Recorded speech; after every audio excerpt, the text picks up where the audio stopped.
अरे आपके पास तो इतना सारा है। एक काम करता हूँ, आप अपने बेटे के बिना तो खाओगी नहीं ना, तो मैं ये गन्नू जी को दे देता हूँ।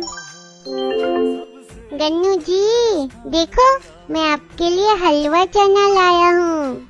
माँ को भोग नहीं लगाया? उन्होंने ही भेजा है कि जाओ मेरे बेटे को खिलाओ। मैं बहुत खुश हूँ तुमसे।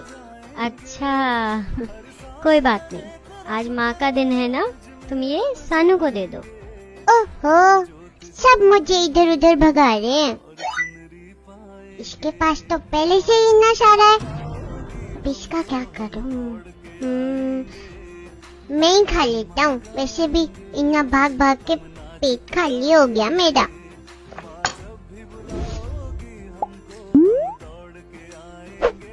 सेल्फ रिस्पेक्ट जरूरी है रे बाबा।